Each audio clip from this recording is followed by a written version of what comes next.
Hello, I'm Jennifer Amundsen, the Dean of the Omar College of Architecture and Design at Belmont University, and I'm really delighted to welcome you to the first of 3 programs in our Design and Equity series.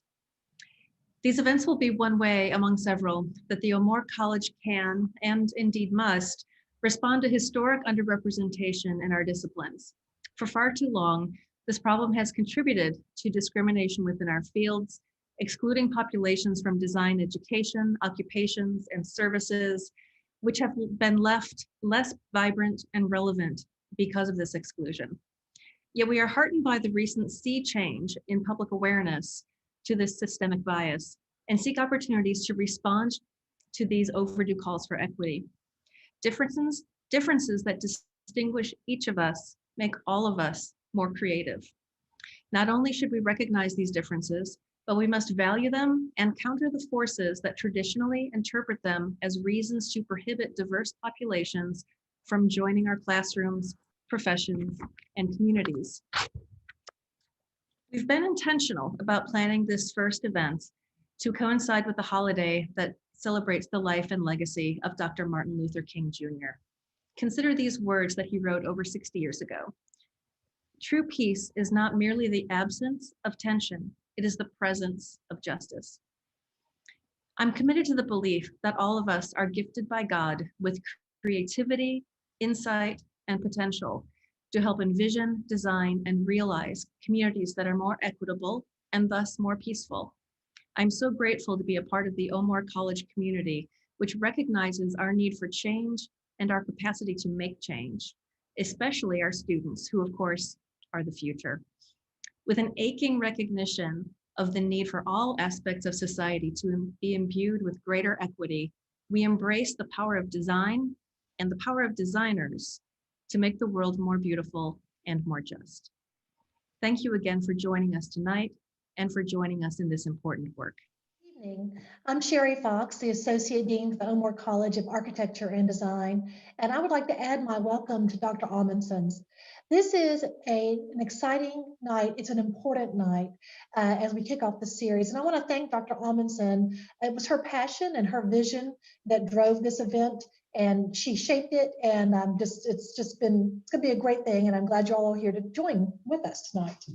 A couple of things. I'm going to let you know that we are recording this session. Also, you are going to have the opportunity to email and ask questions of the speaker. So during the presentation, you can email, Emily's going to put up an email address here in just a second. There we go. Just please email Dr. Amundsen. She will gather these questions and pass them along for the Q&A that will occur at the end of the presentation. I also want to make you guys aware that this is the first in a series of 3 events. So go ahead and save the date. The next one is in February 10th, architect Juan Marino. And then in March 9th, interior designer Ryan Sagan will be joining us for another presentation. And now the chair of the fashion programs, Ms. Jamie Atlas, is going to introduce our speaker for this event.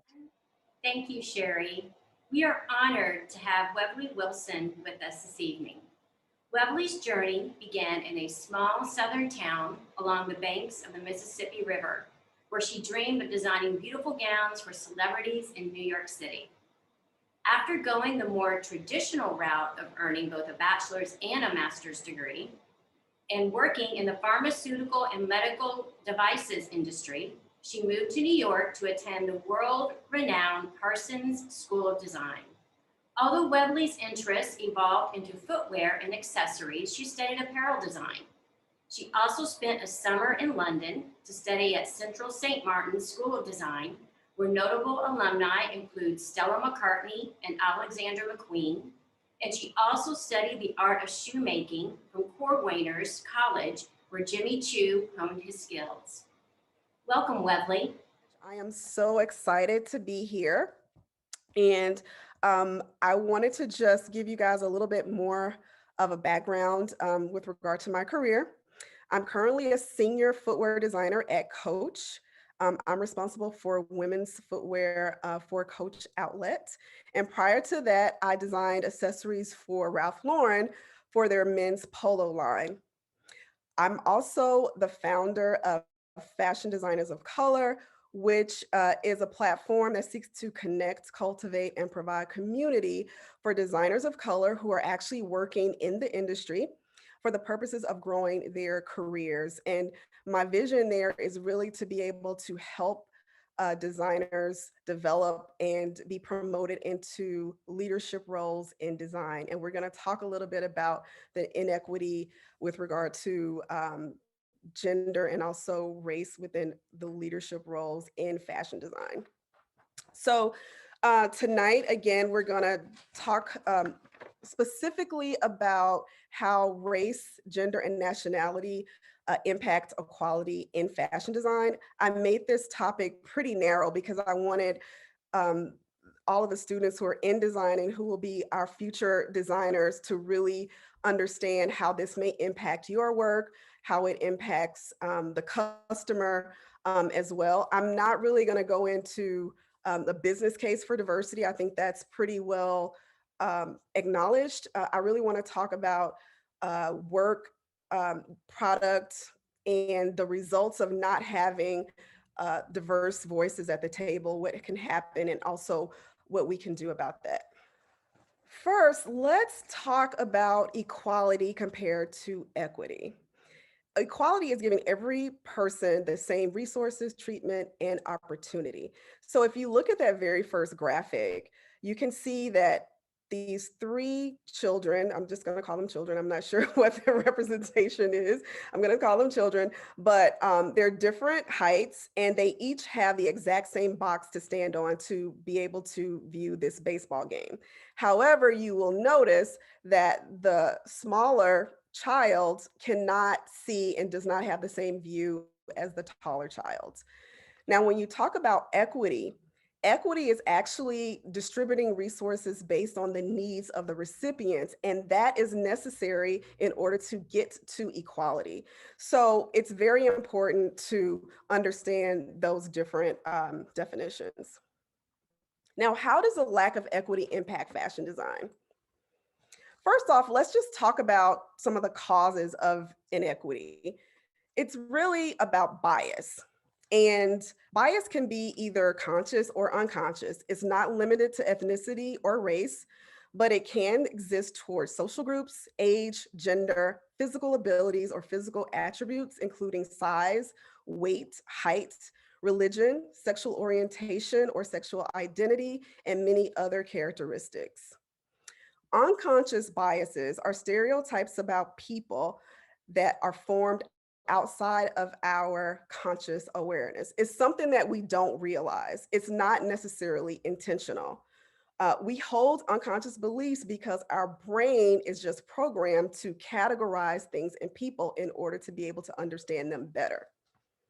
Now, at the heart of fashion design, especially luxury European design houses, there is extreme bias, and one of the examples is with regard to body image.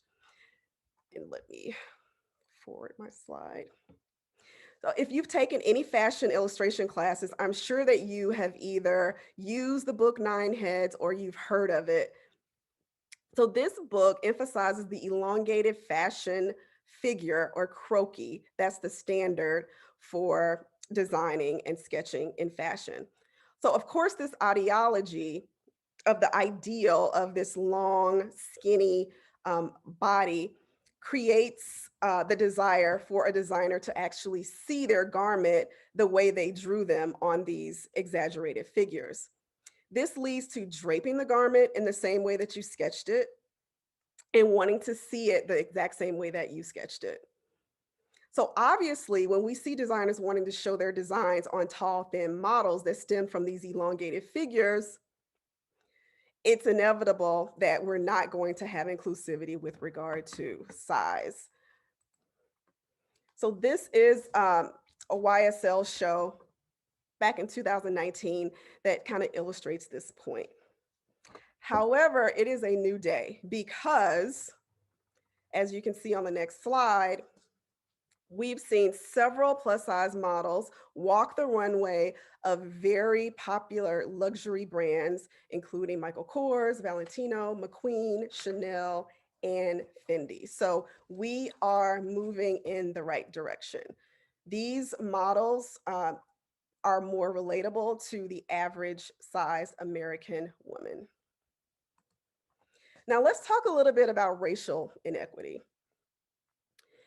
There are many talented Black fashion designers who did not receive recognition that they deserved, despite creating iconic designs or inspiring designs for larger houses. The team at Edited actually wrote an article that I found to be interesting that shows how Black culture actually influences fashion in many ways. If you look at the 1920s and the Harlem Renaissance with Cab Calloway and the Zoot Suits, the Cotton Club, that whole experience, Josephine Baker, you can see where fashion today has been directly or indirectly influenced by that time period. If you move to the 60s and 70s and the civil rights movement with the Black Panthers, you can also see again, for instance, with the Celine show Fall 20, how these cultural references actually influence the design of their products. The 80s and 90s, which started the hip hop era, and I guess also the street or urban wear, that is something that a lot of designers have used to influence the luxury streetwear movement that we're seeing today. Now, let's take a look at a historical example of a Black designer who designed an iconic wedding dress for Jackie Kennedy when she married John F. Kennedy.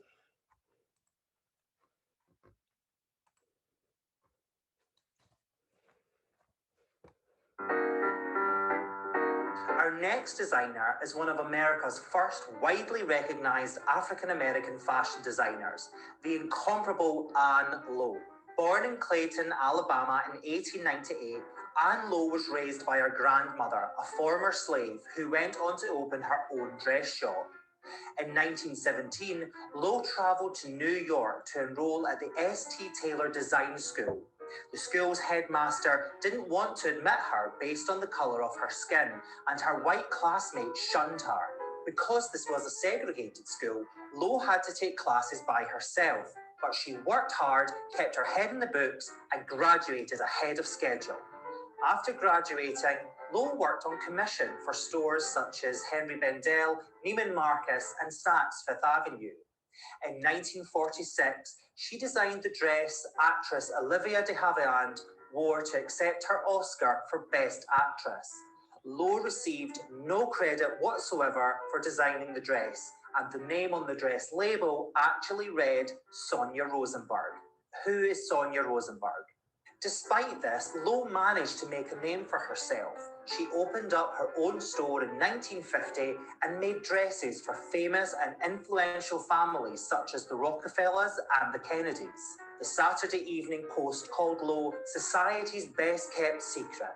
Throughout her career, Lowe was known for being highly selective in choosing her clientele.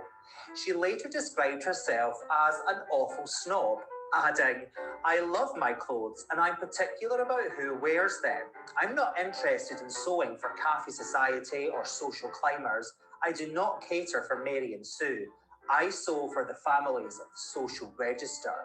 A large number of gowns designed by Lowe are held in the collections of the National Museum of African American History and Culture and the Costume Institute at the Met. In fact, the Museum of African American History and Culture has an entire Black fashion museum collection, and I do suggest that you check it out, as it includes some amazing garments from designers that I didn't have time to include in this episode. Lowe is perhaps best known for designing the wedding gown of Jacqueline Bouvier, made of silk taffeta, which she wore to her wedding to John F. Kennedy on September 12, 1953. 10 days before the wedding, disaster struck. A pipe burst in Lowe's studio, ruining the exclusive bridal gown. Lowe and her team worked day and night to recreate the masterpiece in a fraction of the time. Rather than making a profit on the project, she ended up losing $2,200, the equivalent of $21,000 today. When Lowe hand-delivered the gowns, she was told to enter through a service entrance in the back. She refused, saying either the dresses went with her through the front door or they went back with her to New York. While the Bouvier Kennedy wedding was a highly publicised event and the dress was described in great detail, Lowe did not receive public credit for her work, and when asked who designed her dress, Jackie would respond, "A coloured woman." The designer of one of the most famous gowns in US history continued to receive no recognition for her work while she was alive. She passed away in 1981 at the age of 82, by which time the fashion world had forgotten her.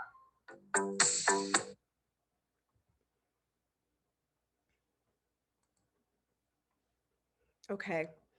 I do want to add that even though Anne Lowe and Jackie Kennedy had a strained relationship after Jackie did not acknowledge her name as being the designer who created her dress, later, once Jackie was the former first lady and she was a widow, when she heard about Lowe's frustration with her not publicizing her name, it seems that anonymously Jackie paid off Lowe's IRS tax bill. So I think that the relationship between the two of them actually ended up okay.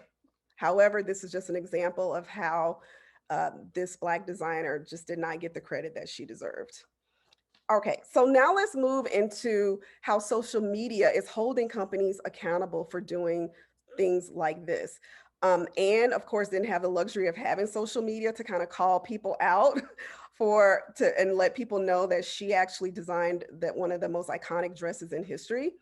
But this story is very interesting. So let's look at it. And before I play it, I do want to say that Dapper Dan, which this story is about Dapper Dan and Gucci. He began his career by actually illegally taking the logos of companies like Gucci, MCM, and Fendi and recreating them and selling them in his designs. So that was illegal. However, Gucci then was inspired by him, didn't give him credit, and you'll see how that ended. So let's just watch that video.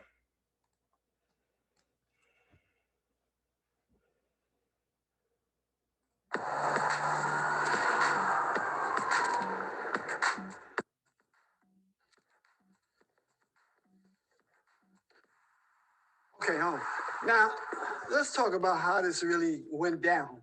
I went from refashioning fashion to have fashion refashion me. I was born and raised in the poorest section of Harlem.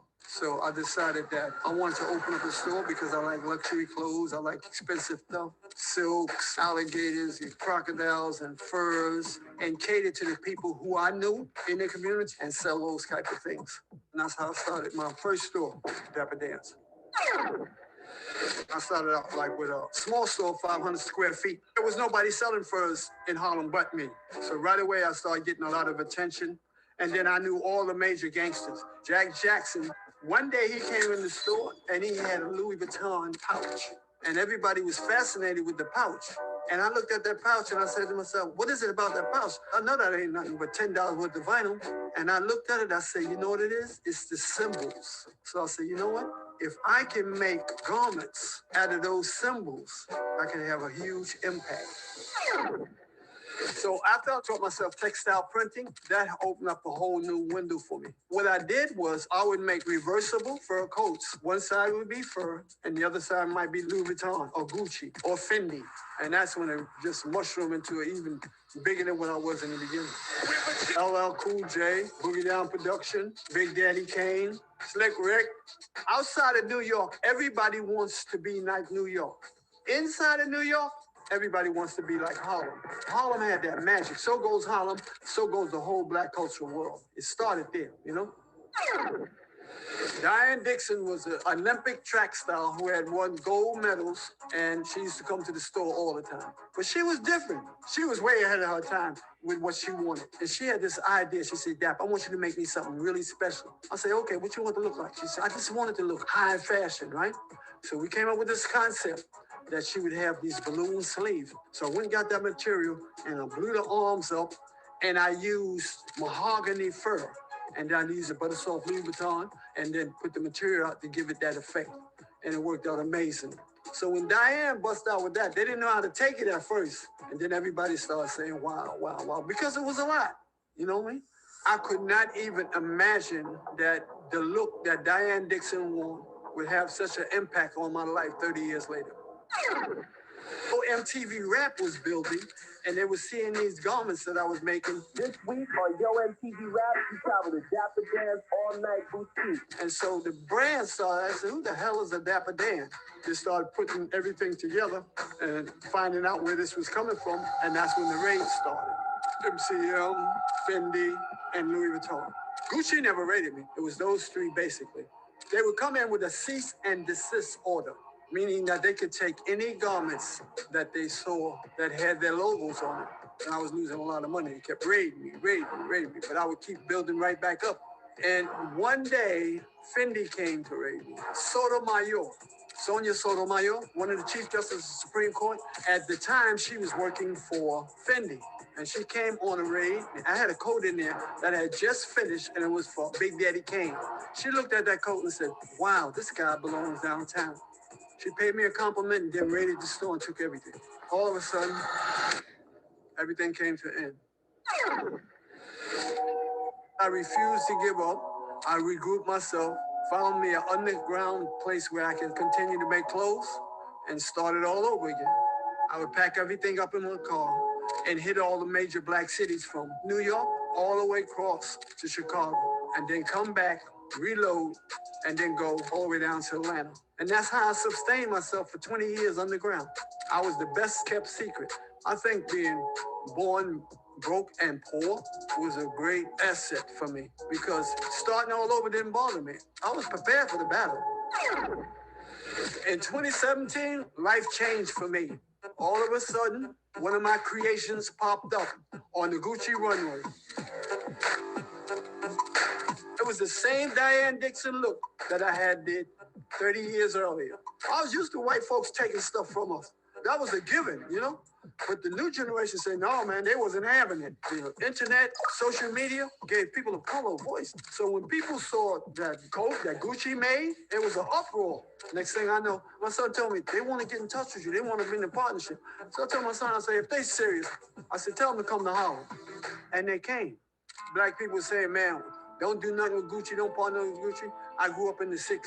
What I've learned watching the civil rights movement in the 60s, that the most important thing that a person of color can do is to get inside, to have a seat at the table. That is the most important reason for me taking that deal. The Gucci deal involved that they would set me up, make it possible for me to work the same way I worked when I initially started out 30 years ago. But the only difference this time, I would be working with only Gucci fabrication. We would do a joint project together, a joint collection together, and that would go global. It was the ideal situation. It made all the sense in the world to me. Gucci allowed for me to break the Jim Crow barriers in fashion. So now my real freedom is coming. This is going to be the biggest stage of my life. My plans is to try to work with young designers and show them how everything I did was connected to the culture and how to translate culture. Because that's the key to what I do, translate culture. Make it possible for our culture to continue to have the significance impact on global fashion it has now. On the dollar bill, you see e pluribus unum, and you see what's happening now. America has the ability to bring us all together.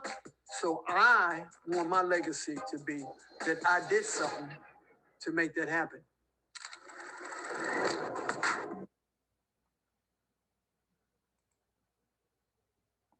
Wow. That was a very interesting story. I knew about Dapper Dan, and I do remember seeing the social media outcry when Gucci sent that jacket down the runway. And so it's just interesting how Gucci immediately tried to make Dapper Dan whole by actually offering him a partnership. So that is very, very important. Now, Gucci was not the only company that has been called out by social media. After all of the social unrest last year with the racial injustice and Black Lives Matter movement and protest, many companies decided to post uh, support for Black Lives Matter and to support diversity and inclusion. However, many of their employees and or former employees actually call them out for being hypocritical and not really practicing what they were supporting at the time. Everlane is one of those companies. They had former Black employees, people of color, and also white allied employees get together, and they wrote, I believe, a 7-page expose outlining some of the racial injustice that they experienced working at Everlane. And of course, the company had to issue an apology, and they did come up with certain actions that they would take to try to attempt um, to do better with regard to diversity and inclusion within their companies. Another company that suffered the same fate, Reformation, the founder posted an Instagram post in support of racial equality, and then former employees again called her out for allegations of racism, and she ended up stepping down as CEO from her own company. Eugenia Kim, who's an accessories designer who does wonderful hats, was also accused of mistreating Black people and people of color in her company.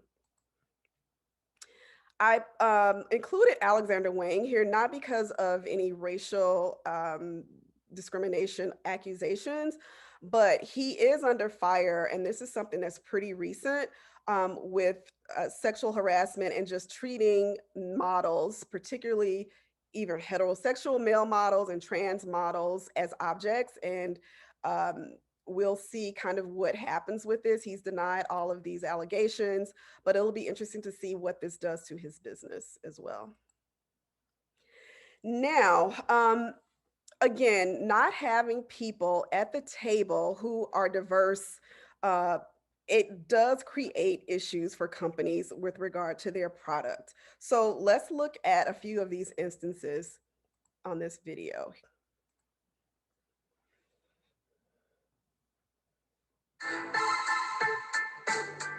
At London Fashion Week, luxury brand Burberry made headlines for all the wrong reasons. This hoodie with a rope tied as a noose. The designer was called out for being insensitive to suicide and the history of lynchings. Just a few weeks before, Gucci was the subject of widespread outrage for this turtleneck that went viral for its likeness to blackface. Before that, Prada pulled this $550 monkey keychain after a social media post went viral claiming it mimicked racist imagery. Unfortunate things like that happening actually really does open up the conversation and make people much more aware.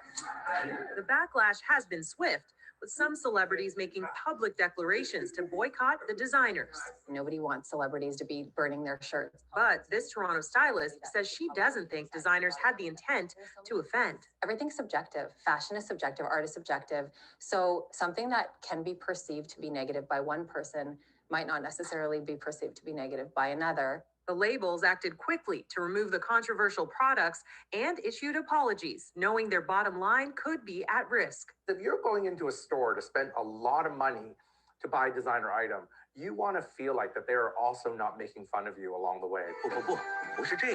This ad by Dolce & Gabbana triggered huge backlash in China last fall. The designers pulled the campaign and canceled its runway show. Still, no stars wore them at the Oscars, and some Chinese media reportedly opted out of covering the brand.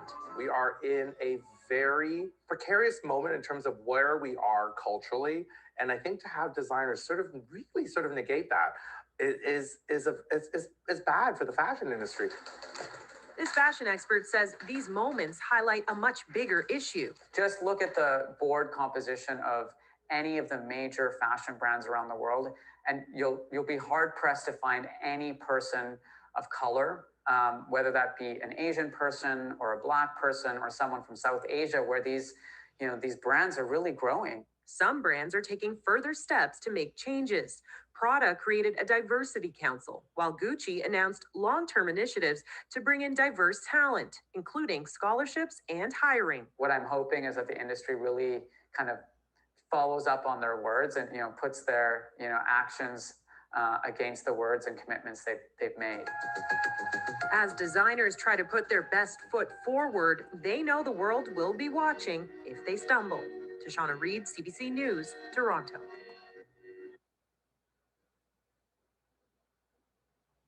This model walked down the runway in Gucci's 2018 fall-winter show. There was no major uproar. In fact, this turtleneck was being sold for nearly a year.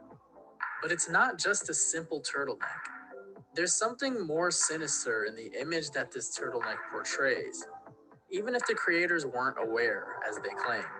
There have been countless examples of big fashion brands being accused of racism. Gucci is being accused of profiting from blackface. Moncler released a line that some say resembles the harmful Sambo stereotype. Katy Perry released shoes that resemble blackface. Prada produced this black monkey with exaggerated red lips. And these are just some of the examples.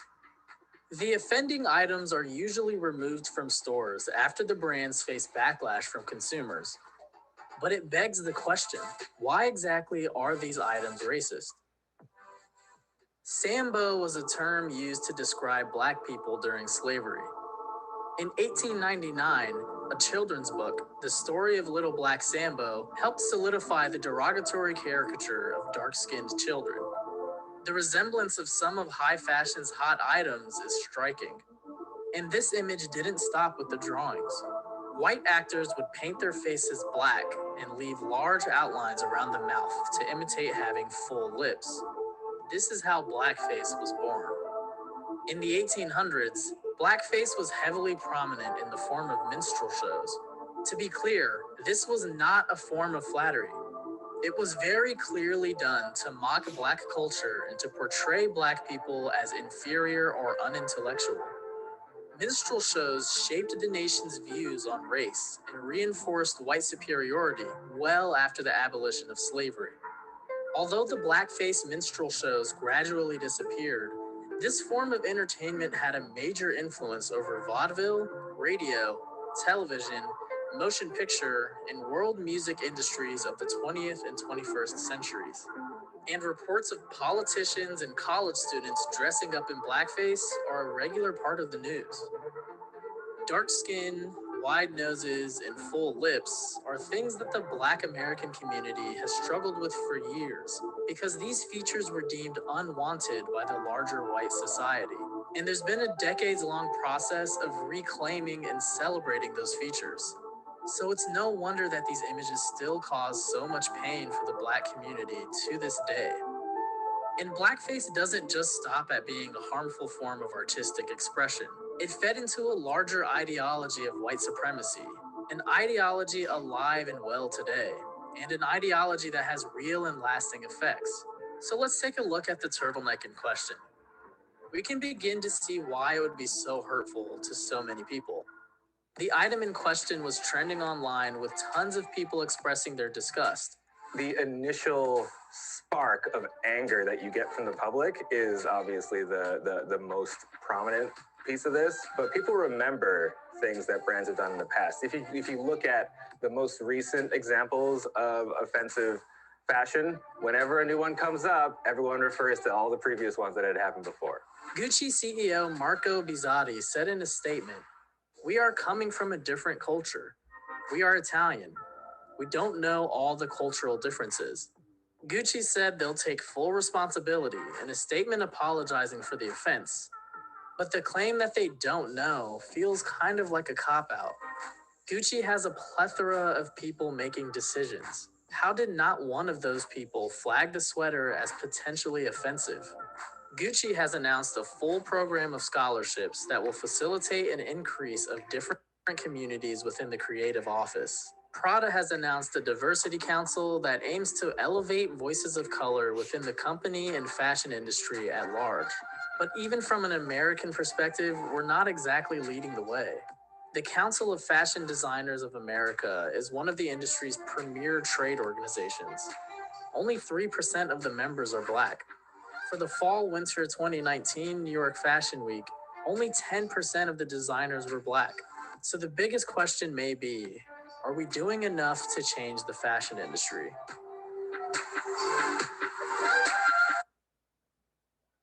Are we doing enough? That is the question. Race is not the only topic that can cause controversy.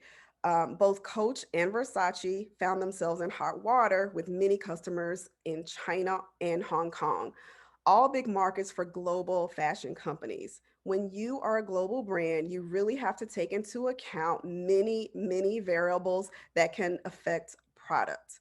It is imperative that people are a part of the organization that is making decisions to make sure that product that is potentially offensive is not produced. In these two images, you will see that Coach lists Hong Kong as separate from Beijing, China. And Versace does the exact same thing. They're listing China separately from Hong Kong. And as an American, I am not 100% aware of all of the nuances with the political uprising with regard to Hong Kong versus China. So it's easy for an American to miss this. However, when you have a big business in these other countries, you definitely need to make sure that you have people on your team that are versed in these nuances and they can prevent things like this from happening in the future. Now let's get into gender and nationality inequities. I lumped these two topics together because when you see a few slides from now, you'll see why I did that, because I think they kind of go hand in hand. But according to the New York Times, 85% of the graduating class of fashion majors in the New York City area are women. With men making up a significantly smaller number of fashion grads, it's ironic that their careers will eventually surpass that of their female counterparts. Fashion is an industry dominated by women's wear. So it's really interesting that more women are not in not only executive leadership positions, but also in creative director positions as well. So the CFDA, Glamour Magazine, and McKinsey, which is a consulting firm, conducted a study that surveyed both men and women in top American fashion companies. And there were a few things that, observations that I found interesting. I only am highlighted a few of them because I think that the majority of the participants were probably on the business side of fashion and not necessarily design. And I wanted to kind of keep this focused on design. But one of the interesting things that they found is, of course, when a company has gender diverse leadership, they actually perform better financially than other companies, which is something that is also evident with regard to racial diversity as well. There were studies done for that.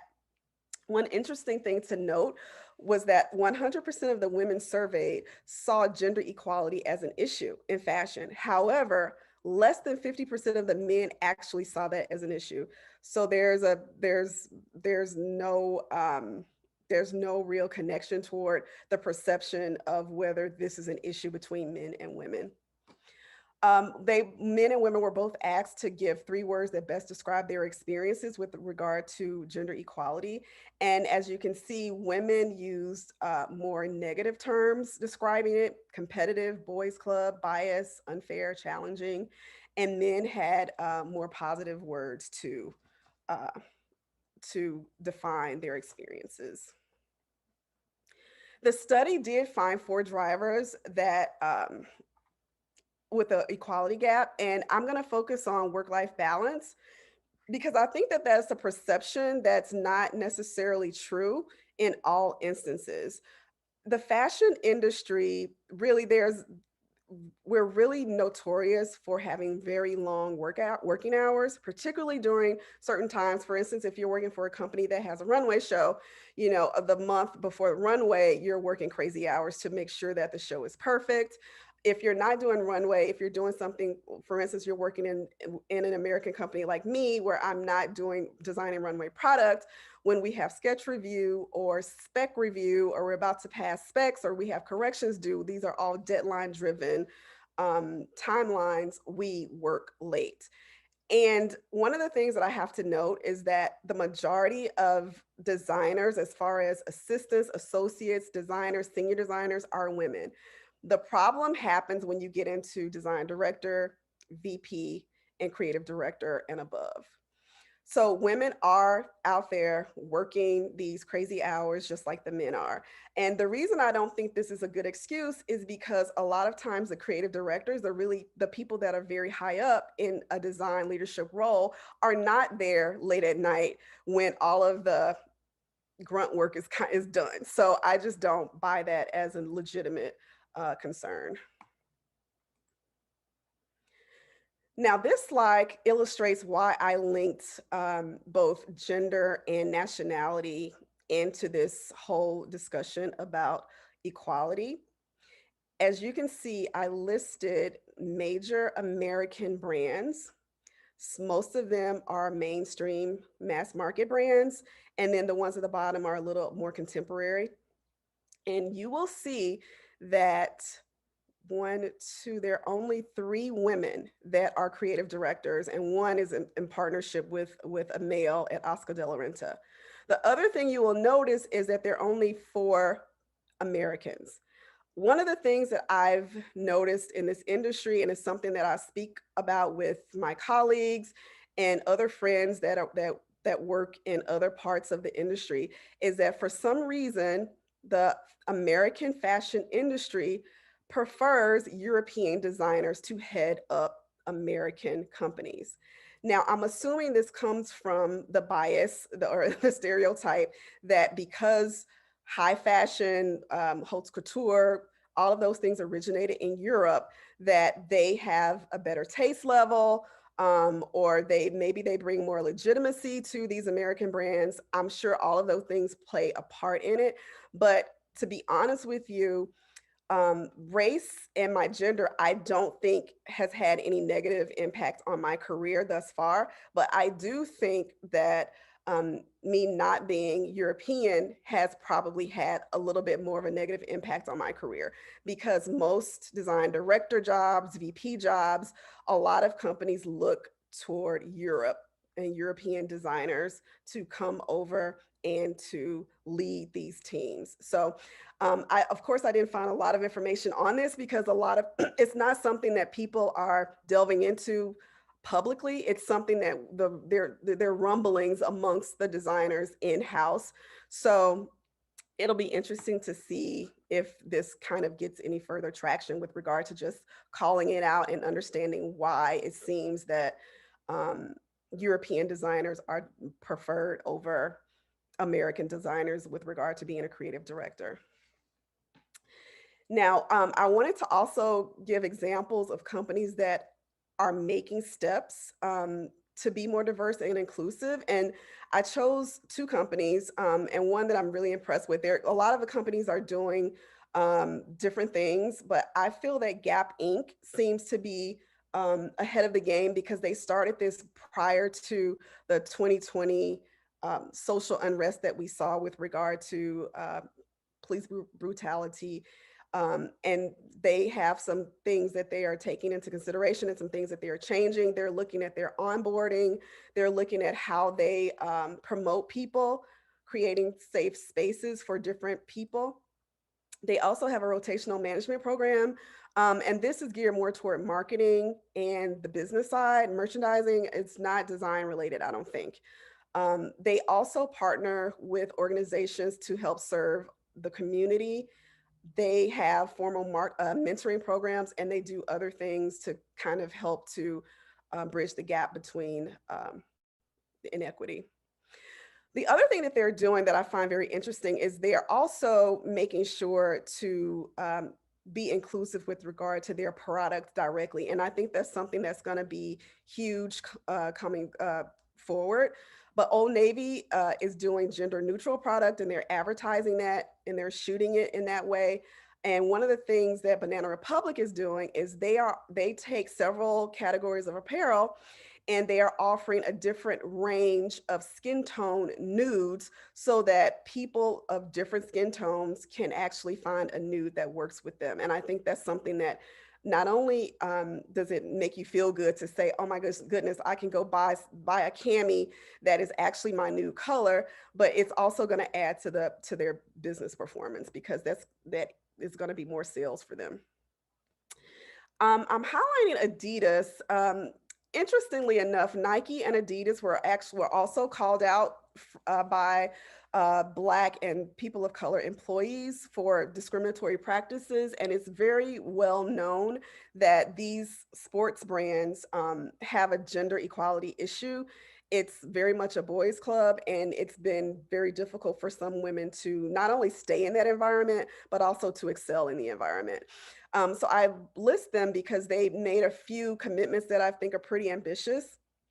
For instance, they have a diversity target where they're promising that 30% of all of their open positions, both internal and external, will be filled by Black or Latina talent. That's a huge goal. They're also targeting that 50% of all open positions will be filled with diverse talent, which is inclusive of all diverse categories, gender, sexual orientation, disability, and veteran status. So it'll be interesting to see how they do with this. One of the things I do want to highlight whenever we're talking about diversity and inclusion and making a workforce more diverse, we are not talking about hiring people just to check a box, just to say you met this goal. There are talented people who are underrepresented in this industry, and companies just need to do a lot more to find these people and to foster and develop them to grow and be able to move into these positions. Now, how can fashion companies improve their equity? These are my opinions just based on my knowledge and also my research, and I broke this up into 2 different categories. So for students and early career designers, I think that they need to build closer relationships with schools, especially schools outside of New York City. And the reason I say that is New York City is unattainable for a lot of people with regard to school. It's very expensive, the schools are expensive, and a lot of the students have very similar backgrounds. So if you want to diversify the backgrounds of your students, I really feel that it's necessary to focus on schools that are outside of the New York City area as well.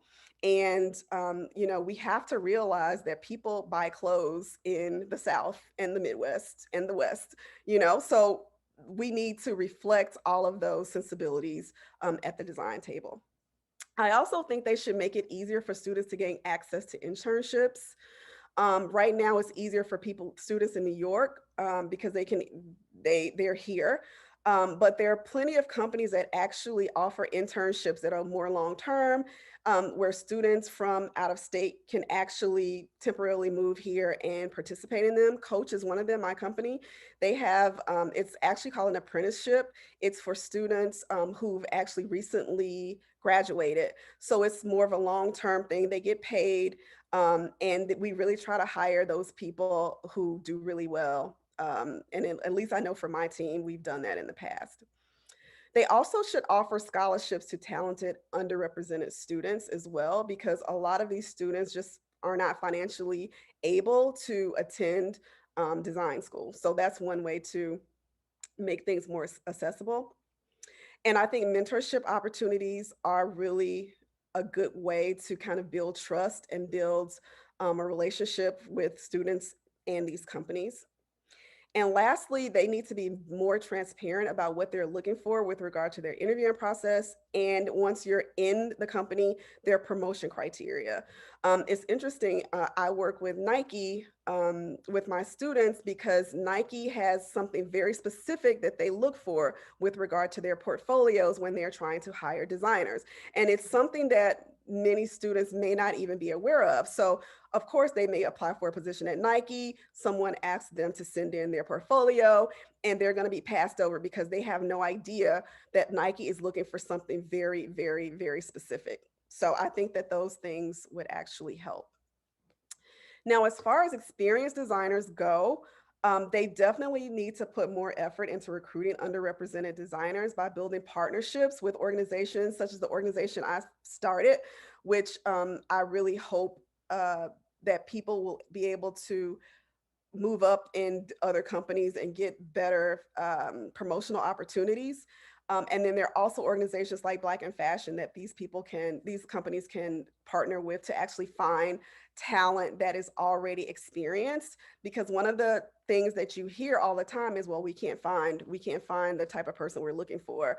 So they just continue to go down the same road that they normally do. And then diversity suffers at that point. Now, as far as work-life balance, because again, we were talking about the whole gender inequality. And again, I did mention that I don't think that that's a solid excuse to not promote women, but there is a problem with work-life balance in the fashion industry. And those problems can be solved because most of the time, designers who work really, really late, they're for two reasons. Either one, someone is very indecisive, or two, they weren't given clear direction. So if you're given vague direction, then you're designing something that you don't even know if it's meeting the criteria of the person who's actually going to be approving that design and moving it forward. From a leadership standpoint, I do think that linking diversity hiring goals and promotional goals of women and diverse people should be linked to performance bonuses of leadership of those areas. When something hits your pocketbook, you typically take it more seriously. So I think that is a relevant thing to look at. And with regard to creating a work culture that values diversity, I feel that we all have to work toward that, because diversity is not just hiring more Black people or hiring more Latin people. It's also making everyone feel inclusive. And with this strong focus on hiring underrepresented groups, the majority groups may feel isolated as well. And that's something that we don't want to happen either. So it's going to take effort to just make sure that it is inclusive for everyone. And lastly, offering developmental opportunities to minorities and women to be groomed for leadership roles, I think is very important. When you are in a individual contributor role, you're doing your job, that's one thing. But then when you have to manage people, that's a whole nother skill set. And then when you add on top of that being a creative director, where you're managing a whole team and you're managing other things, budgets and photo shoots and images and marketing and all of that, that's a whole nother skill set. And I think that companies, particularly in the design area, have not been really good at actually grooming people for these roles for the most part formally.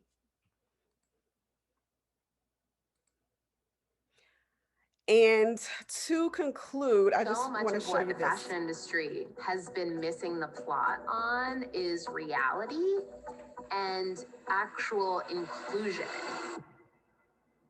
At the start of 2020, it was like the crack in the glass. With the pause, we felt where the industry was just sort of like overrunning itself. By the middle of the year, when George Floyd was murdered, it allowed us to look at ourselves in the mirror to sort of recognize the racial inequalities that still exist, in America and the world abroad. And us as a fashion industry, what do? We project images. We almost give perceived value. And then when we look at ourselves, we look at how imbalanced maybe that representation is. There is a real reckoning taking place in America right now in an attempt to confront years of systemic racism in this country. And of course, this impacts the fashion world as well as, obviously, the world at large. We, as a fashion industry, have never really tackled the subject of race. Now it's a conversation that's happening, which I love that is happening more and more. I think now we're even looking beneath the surface and we're starting to look at systemic racism and all of the challenges that cause. And we're not just looking at what it is, but we're looking at why it is. You have to face the world today.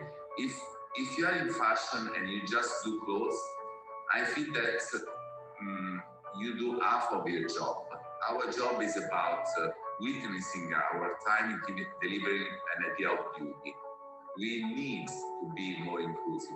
It's impossible not to do it. I think now more than ever, people's consumption is going to want to match their value system.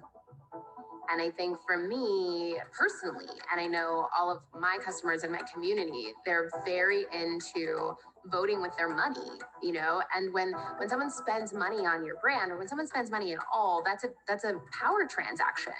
You know, even when you like something on Instagram, that's a power transaction.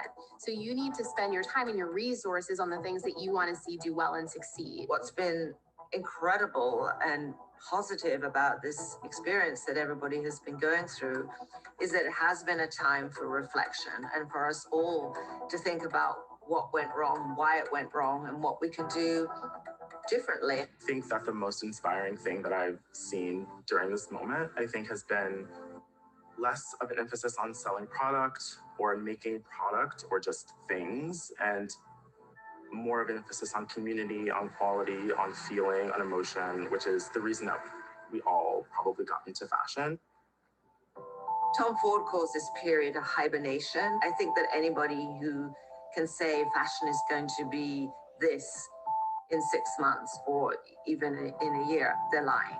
Nobody knows. I think we're in a moment where people are going to try a lot of different things. I'm essentially just trying to lead by example because I know that this industry is a great one. You know, I know that there's a changing of the guard. We've been passed the baton. It's up to us to sort of make the change that we want to see. I just want to see like a complete rethinking of what it means to be diverse, which in my mind is just accepting the multitudes of existence. Like every kind of person should see themselves in fashion. None of us really know what fashion is going to be in the next 2 to 3 years, how the industry is going to look, but I do believe that it has been decentralized. I don't think it will ever go back to business as usual. For 2021, I think it's going to take a little while for us to get there. And I think as we start to get out of the weeds, even when I talk about it, I feel like a cellular shift in myself. We will have all emerged a little bit differently. And I think I'm excited to see like the new colors that people will have, the new stripes.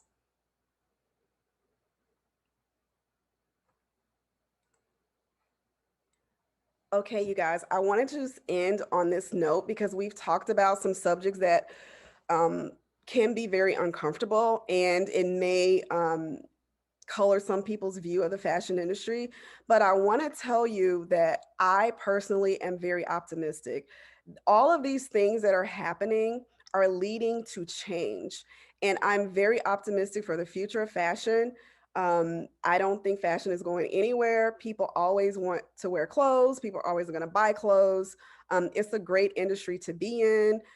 Fashion is the only reason I've been able to travel around the world to places that I would normally not travel to.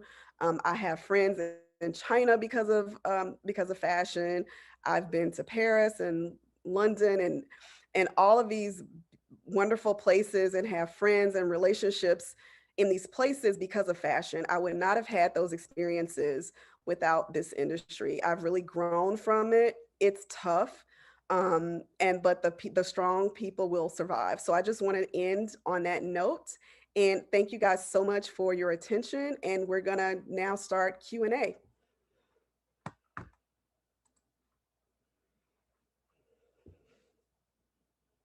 Hi, Wevly. Hi. Thank you so much. This was wonderful. We have a lot of questions, so we'll get through as many as we can, you know, the next 30 minutes. But one question that was sent in during your presentation about Dapper Dan sparked a question. Dapper Dan talked about translating culture. How is that different from cultural appropriation?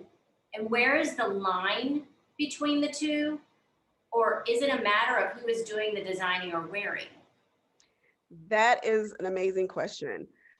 I do think there's a line. I think, for instance, if Gucci had in their show notes, if they had highlighted Dapper Dan as a part of the inspiration, if they had him at the show, I think that there would not have been the backlash that happened, because it was an acknowledgement that he contributed to the inspiration of the show.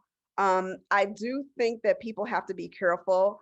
For instance, the models that wear certain things. So, if, for instance, if you have a collection inspired by like religious Indian garb, I think that you have to be very wary of what models you use. You probably need to tell the story of the tradition of it, just for people to understand that you really did research and you're paying homage to, and not just taking it to just come up with something to sell. So I do think there's a fine line, but it definitely can be done. It just needs to be well thought out. And I think they need to include the people that they were inspired by. Thank you, Wevly. It takes me a minute to unmute myself. This is a little bit longer question. It's really good. What are your thoughts of the recent trendification of Black activism? White designers all scrambling to make the best BLM shirt over the summer, while only a small percent of profits go into a one-time donation to actual activist organizations. Or the sheer number of sites who rarely highlight Black designers all of a sudden making a 20 Black designers we are loving right now list, and then never mentioning us again. Do you feel like these have value in the temporary awareness that they bring, or are we past that and they just feel hollow and performative?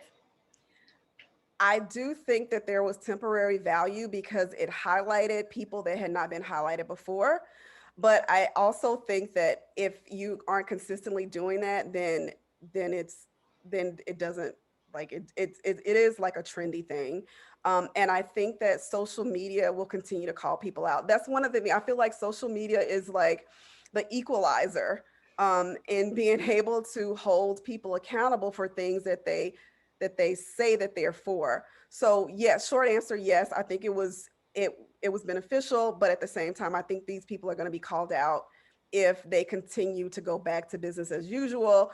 And, and maybe the call out will be that people don't shop there anymore. So it may not necessarily be an outrage on social media, but people are definitely supporting brands that they feel match their values. And if they don't think that those brands long-term match what they believe in, then I think that the business could suffer. Thank you, Wevly. Another question, as we all know, you teach at Parsons. So a question was submitted: how do you promote equity and diversity in your classroom as an instructor? Good question. What I really try to do is I try to recognize the strengths that each student has. Every student does not have the same strengths and weaknesses. So one of the things that I try to do is I try to exploit their strengths, which gives them confidence. And it also enables them to, it pushes them to actually improve on their weaknesses. So I think that that's definitely one of the things that I do. But I also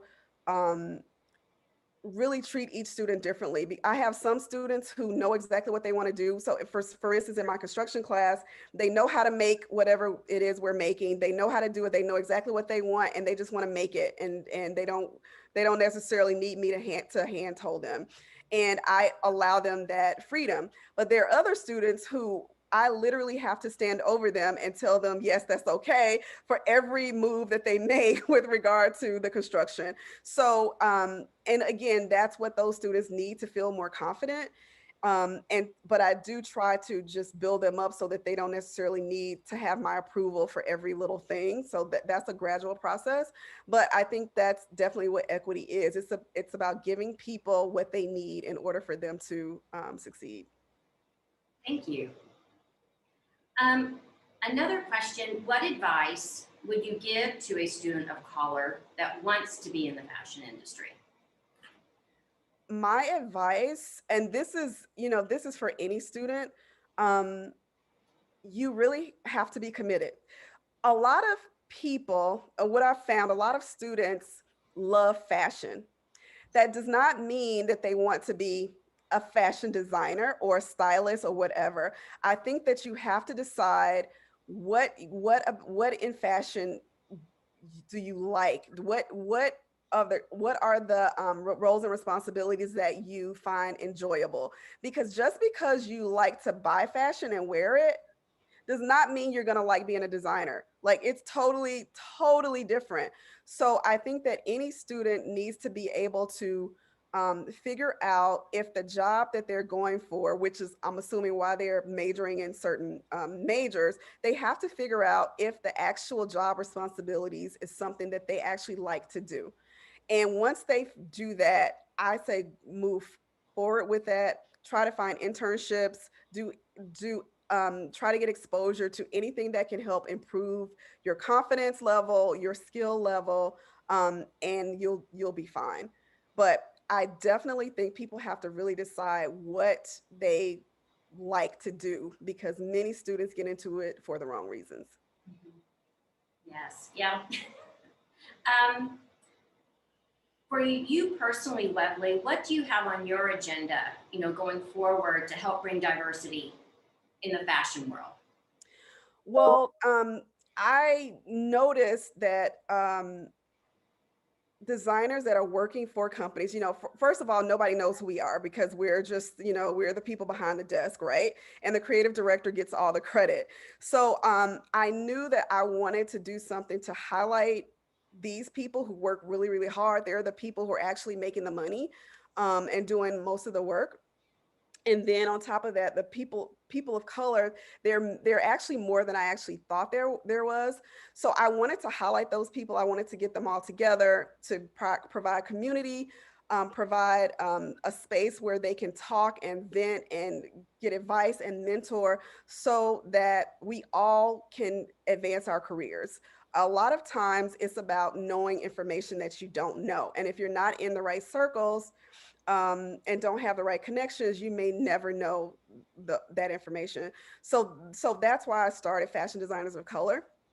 And I also wanted to partner with companies so that they don't have the excuse of saying, well, I can't find someone who's both diverse and, has experience, or, if they're looking to build their pool of people from college students, they don't really know where to start. I want this organization to be a place where they can find the type of people that they want, and they're talented, they have the experience, or they're wanting to hire newer people, students, and they have the ability to develop them and grow, so those students can grow in their career as well. So that's one of the things that I'm doing. That's probably the most prevalent thing that I'm doing, for sure. Yeah. Thank you. This question pertains to sizing in the industry. Shouldn't we move beyond the term plus size, since it normalizes the bodies of models who are exceptionally thin, and for most people, it's unrealistic? Yes. This is the thing. It's an interesting concept, because when you're talking, and I'm specifically talking about American brands, not talking about luxury. I'm not talking about European brands, because that's a whole different thing. Like, they don't care. They want to put out what they think looks good. So they don't care about the sizes. If you don't fit it, then too bad. Like, they don't care. But companies who actually want to make money, and which most American brands are, they're not here for just art. There is an issue also with offering a larger range of sizes, and that's space. It's something that I think that they have to work out, but they claim that they don't have the space in the store to offer different sizes. And particularly with shoes, because I have a lot of friends who they're like, I'm a size 10, I'm a size 12, I can't, nobody makes shoes for us. It's one of the reasons we don't do it is because of space. We don't have the space. So I think that there's a paradigm shift that's happening, And I know now with Coach, instead of, we call our extended calf boot, which would fit on a larger calf. We initially called it, I can't even remember what we initially called it, but now we're calling it a sports calf. So we're kind of moving away from these kind of negative connotations of title. We're calling it more sport or something.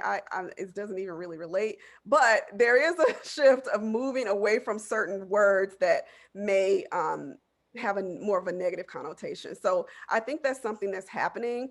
I think it's happening slower, but because there are some logistical things that people have to do. But yeah, that's definitely happening though. Wevly, this question also pertains to product. Are we more or less likely to find more realistic clothes, accessories, footwear by labels with more women in leadership? It appears to be that way. If you look at Celine with Phoebe, when Phoebe Philo was there, she really brought that brand back from obscurity because the sales just weren't there. And the reason many women liked what she did was because they found it to be very wearable and chic. If you look at some of the more whimsical things like Dior, I mean, who's gonna wear, some of the weird, crazy things that are beautiful? They aren't practical. I mean, if you're talking about really wanting to dress women and dress women for their lifestyle, I think women understand the comfort level that we want to have because we wear the clothes. So face value, I would say, yes, I do think that women who are creative directors have a little bit more of an affinity to meeting the needs of women versus looking a certain way. Yeah. Thank you. For you personally, Wevly, how would you define diversity, and how do you encourage people to appreciate the uniqueness of each individual? I've defined diversity as people from all different walks of life. That it could be racial diversity, it could be ethnic diversity, it could be identity, it could be whether they're disabled or abled people. I think it's really embracing all people. And granted, of course, when you're talking about hiring people in a workforce, you can't, there's not room to hire someone to represent every difference that we all represent as human beings. But for me, it's having all of those voices there. It's not just about one voice. So that's what I think diversity is. And how do I foster it? Was that part of the question? I'm sorry, I forgot the second part. Let me look. I'm sorry. And how do you encourage people? How do I encourage it? One of the things that I do personally is I try to get to know people. And I think that that's one of the things that eliminates the unconscious bias that we all have. And bias is really when we kind of get into these sticky situations. And I think that it's because we try to categorize people without knowing. So I think that really trying to understand and get to know people, which is what I do, the people that I work with, and understand where they come from. I'm hoping that by my example, leading by example, that encourages other people to do that, because I think that's when people don't do that and they assume things, that's when you get in trouble with maybe being offensive or not being inclusive and that sort of thing. So I try to treat people with respect and the fact that I'm interested in them. So I think that people really appreciate that. Thank you. One other question about diversity, and then we'll have a few questions about your industry experience and some advice. I know students are interested in that too. How does the diversity we see in the newer community of influencers on social media continue to further the ideas on inclusivity within the industry? I definitely think it has an impact because we all in the industry, we all pay attention to Instagram and what's going on. We partner with many influencers. We have influencers that are part of our at least at Coach that are part of our ad campaigns. So it's very, very important. And there's one influencer, I don't know his name, but I just remember seeing him on Instagram doing like little funny things. And then all of a sudden he's in a Coach t-shirt on our website and I'm on our Instagram page. And I'm like, oh, wow, he's come, he's come a long way. But what happens is his followers then start to follow Coach, and then maybe they'll buy a Coach bag. So I think it's very important because, companies they exist to sell product. And the more people you sell product to, the more successful you will be. And to be honest, at the bottom line, granted, there's, it's morally correct to make sure that we include everybody, but let's be real. Like, this is a business. People, they want to sell product. So the more people you can sell product to, the better. Yes. I have actually just talking about product again. There's everyone sends in a lot of great questions, but what is one design or one piece that was intentionally designed to promote equality or awareness to an issue that has stood out to you and may have caused a change in society? Okay, can you repeat that one? Yes. A design, what is a design or a piece, apparel, t-shirt that was intentionally designed to promote equality or awareness to an issue that has stood out to you and may have caused a change in society? Interesting. That's a tough one. What I will say though is just me discovering that Banana Republic offers these camis. They have underwear. They have other lingerie type items and sleepwear in different colors of nude to match your skin tone. That really excited me for some reason. And I think that when companies start doing that, they're really making a statement to say, we want to be inclusive. We want to include you. It was very intentional, of course. It was a statement, but it was also a business proposition that fared well for them because I think that they increased sales by 30% because of this particular thing. So I'm not sure if I'm totally answering the question, but I think that that is something that I think is very intentional. It's something that's needed because a lot of women would want to wear something nude and it's truly nude for them. And there's a great business case for it because it's going to sell because people are interested in that. So, yeah. You answered the question. Okay. Now we're going to segue just to a couple of questions about career advice in the industry. And I really like this one since, so many of us, we're not in New York, and our students, come from a wide, whether it's, Tennessee or Texas or Florida.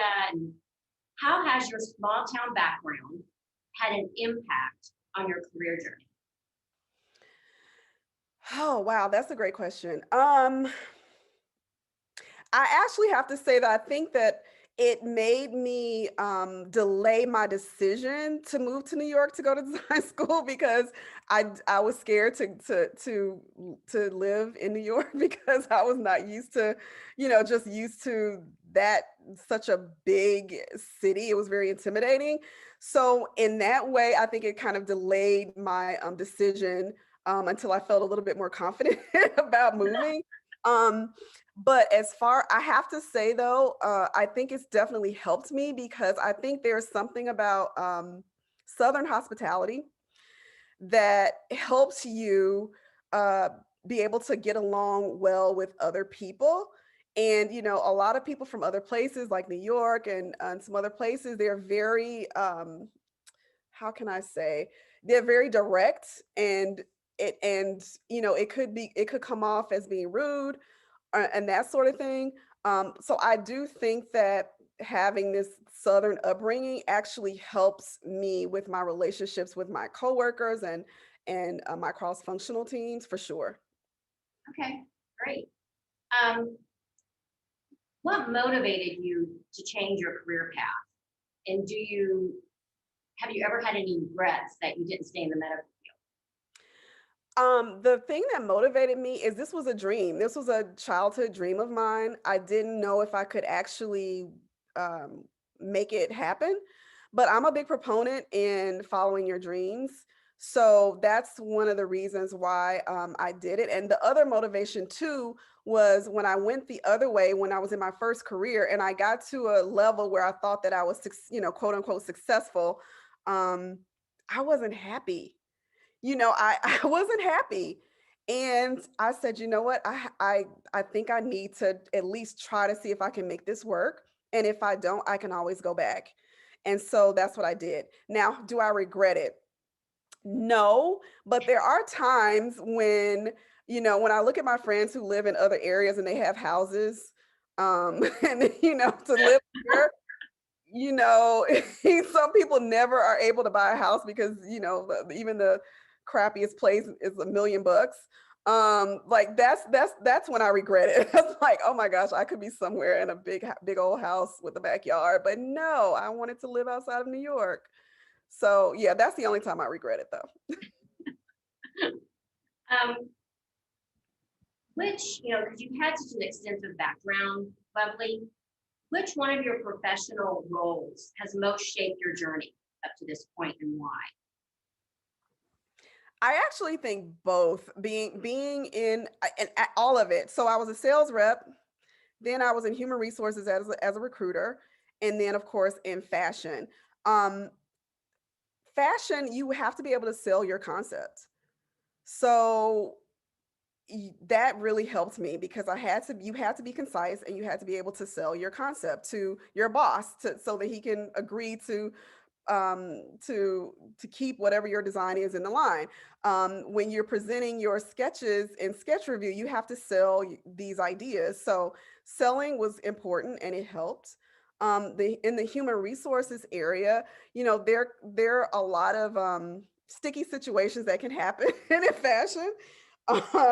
And I feel like my experience in human resources kind of helped me navigate some sticky situations. And of course, just, yeah, and then of course, just being in fashion and being able to create product. I mean, one of the things, you really learn how to figure out how to create something. One thing that people don't realize in fashion, and I tell my students this all the time, it's problem solving. Like you have to solve a problem. So whether it's trying to figure out how what you sketched is actually going to work on a dress form, or for instance, in my day-to-day job, I have to, my merchants come to me, the buyers, and they say, hey, this shoe sold well last year. We need to update it. It needs to be different, but it needs to be the same. Like different, but the same. I'm like, okay. Um, so it's really about it's creative problem solving. Like, how can I design something that I know this sold well last year, but I need to make it new enough for our customer to be able to buy it this year. So it's really about problem solving. Um, so yeah, I think that all those things really helped. One last question, and then we'll conclude the evening. Again, this has been wonderful, Wevly. If you could give one piece of advice to our college students, what would it be? Okay, I have two pieces of advice that are related. The first thing is fake it till you make it. And when I say that, I'm talking about confidence. I have watched people who I know they didn't know what they were talking about. I know that they didn't know what they were talking about. And I've watched them present something or answer a question, and people bought it because they were confident in it. And I'm like, oh my God, that was not even right. But they were very confident. And the reason I say that is because you really have to show confidence in your abilities, in your designs, when you're interviewing, your point of view. You have to be able to sell it. So if you don't already have that confidence, because a lot of people don't, you fake it until you get it. So that's advice number one. And advice number two is you have to have a point of view. Sometimes you're like, oh, I don't know if I like this or whatever. Just make a decision and go with that decision, because that's one of the things that I've been told that makes a good creative director or leadership in design. You have to be able to make quick decisions and go with it. So you have to have a point of view, and you have to be able to make those decisions very, very quickly. So those are the two things that I would definitely say. That's great pieces of advice. Well, Wevly, thank you so much for everything. The presentation was wonderful and answering a multitude of questions. And I hope everyone was able to take at least one takeaway, and I'm sure they had more than one. It was wonderful. Well, thank you guys for having me. I wish I was there with you. I love Nashville. We do too. So this has been great. But thank you, Wevly. Thanks, everyone.